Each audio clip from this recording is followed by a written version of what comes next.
Okay, so have you ever wondered if, like, your blood type can actually change? It's a fascinating question. It really is. It sounds a bit like science fiction, like something out of a movie. Right. But we did some digging, and, well, it turns out there's more to it than you might think. Absolutely. It's a question that sparks a lot of curiosity because we tend to think of our blood type as this fixed thing, Right. just like eye color. It's like one of those things you learn in, like, basic biology. Exactly. And for the most part, that's true. Right. It all comes down to those little markers on your red blood cells called antigens. Okay. They basically act like ID cards, Uh-huh. telling your body what belongs and what doesn't. So that's like the fundamental stuff that we know, but the articles we were looking at, they were hinting that there are, like, these exceptions, Exactly. these times when your blood type might actually change. Yeah, there are a few sort of extraordinary situations where what appears to be a blood type change can happen. And one of the most dramatic examples is a bone marrow transplant. So walk me through this a little bit. Sure. If someone receives a bone marrow transplant from a donor with a different blood type, Right. what happens? Well, essentially, they acquire the donor's blood type. Really? It's pretty wild. Wow. Think of it like this, bone marrow is the factory that produces all of your blood cells. Okay. So when you get a transplant, it's like you're getting a new factory with a whole new set of blueprints. Oh, wow. And it starts churning out these blood cells that match the donor's type. So it's not just like a temporary thing? Bam. This new blood type actually, like, sticks around? It's a permanent change. Wow. Yeah. Over time, the donor's cells completely take over. Wow. And the recipient's original blood type essentially becomes a distant memory. It's really amazing. So the body's adapting to that new? Yeah, our bodies are remarkably adaptable. That's incredible. It makes you wonder, like, how long does that transition actually take? And are there any other health implications for the recipient beyond, just having a new blood type? Those are great questions. Oh, The transition, it doesn't happen overnight. okay. It can take months for the donor's cells to fully populate the bone marrow Right. and for that blood type to really fully shift. Uh-huh. And yes, there are definitely other things that doctors monitor very closely after a transplant. I can imagine. It's a complex procedure Yeah, with, potential risks and complications. of course. Yeah. Now, I also read that certain diseases can create this illusion of a changed blood type. Mm-hmm. How does that work? Okay, so this is where things get a little tricky. Okay. Some diseases like leukemia or certain autoimmune disorders Mm-hmm. can actually mask the antigens on your red blood cells. Okay. It's like putting a temporary disguise on them. Got it. So when a standard blood test is done, Uh-huh. it might look like your blood type has changed. So it's not actually a true change. Ex- It's like more of a temporary glitch in the system. Precisely, the underlying genetic code for your blood type remains the same. Okay. It's just that those antigens aren't expressing themselves properly. Got it. And the good news is that once that underlying condition is treated, Yeah. the antigens typically reappear Uh-huh. and your blood type goes back to normal. Okay. That makes sense. But then there's this next thing I read about that really just, like, blew my mind. I'm not even sure I fully understand it, but chimerism? Yeah. Are you telling me that someone can have two different blood types at the same time? It sounds like something out of a comic book, right? It really does. But chimerism, while rare, is a real phenomenon. Oh. It happens when two embryos fuse together Uh-huh. very, very early in development. Okay. Essentially, one twin absorbs the other, Oh, wow. and the resulting individual ends up with two sets of DNA What? and potentially two different blood types. Hold on. Two sets of DNA. So Yeah. they're like two people in one. It's kind of like that. Yeah. Yeah. That's incredible. It really challenges, like, our whole understanding of what it means to be an individual. Right. Imagine finding that out about yourself. Yeah. Like, what would a blood test even show in that case? Well, it can be quite complex. Yeah. Sometimes chimerism isn't even detected unless specific genetic testing is done.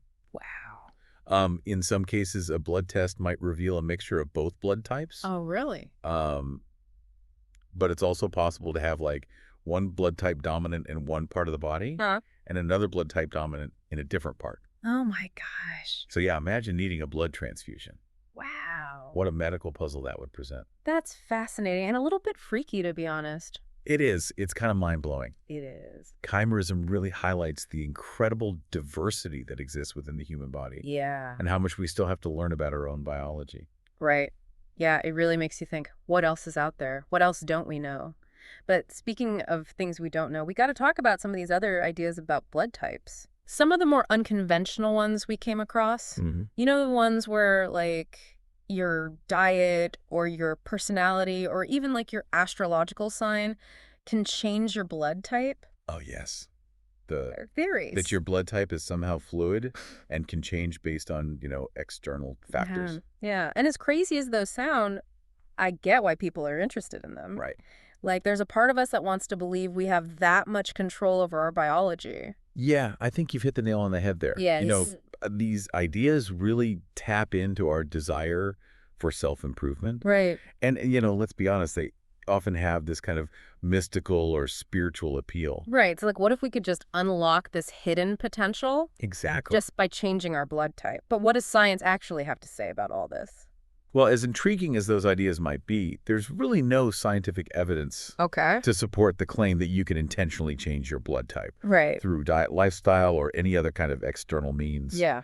Your blood type is determined by your genes, Right. and that's a pretty stable blueprint. It makes sense. We can't just, like, will ourselves into a different blood type, Right. no matter how much we want to. Exactly. But it is interesting that you mentioned, like, the psychology of it all. Yeah, Like, blood is such a powerful symbol, you know? absolutely. It represents life, vitality, family ties, all these things. Mhm. So I wonder if that plays into our fascination with these ideas of blood types change. Absolutely. Yeah. I mean, blood has this very deep cultural and symbolic significance, Yeah. Right. and the idea that something so fundamental to who we are could change so easily. Right. It can be both unsettling and intriguing at the same time. Yeah. It challenges our sense of identity, our understanding of who we are at our core. And maybe for some people, it offers a sense of hope, like this possibility of transformation, of Yeah. becoming someone new. That's a really interesting point. I hadn't thought about it that way before. Yeah, like if our blood type could change, what else could change about us? It's like it opens up all these possibilities, even if they're not scientifically grounded. You know, this conversation has been really great. Yeah. It's highlighted something, for me, it's not just about, debunking myths Right. or clinging to scientific facts. It's about understanding why these ideas resonate with us on a deeper level. Right.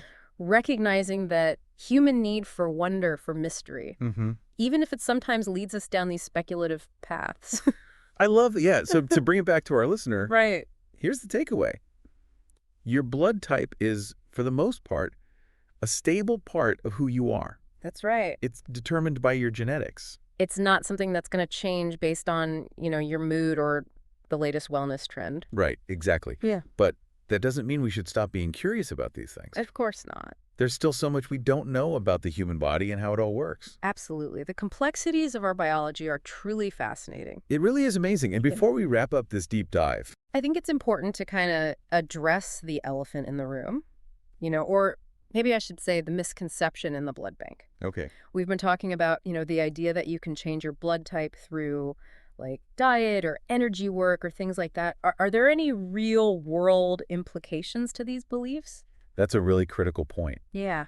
While it's fun to sort of entertain these ideas, I think it's really crucial to remember that your blood type plays a vital role in your healthcare, Absolutely. especially when it comes to emergencies. Exactly like blood transfusions, organ transplants. Right? Those are life or death situations where knowing your accurate blood type is absolutely essential. Exactly. Imagine the confusion and potential danger if someone genuinely believed they could change their blood type at will.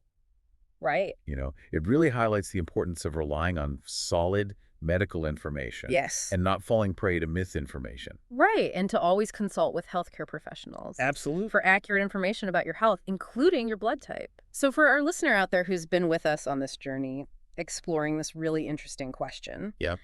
we've covered a lot of ground from bone marrow transplants to chimerism. The world of blood types is so much more complex than we might initially think. It certainly is. But to bring it all back to that initial question, can your blood type change? Right. In most cases, the answer is no. Yeah.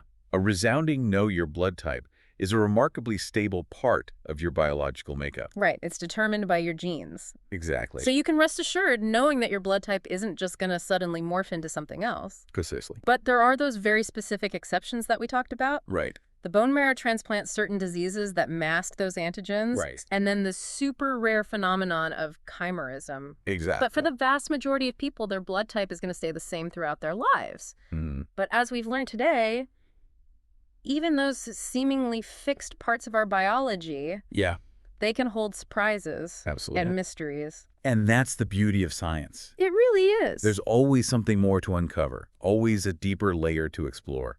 It kind of makes you wonder what other seemingly fixed aspects of our biology might be more fluid than we realize.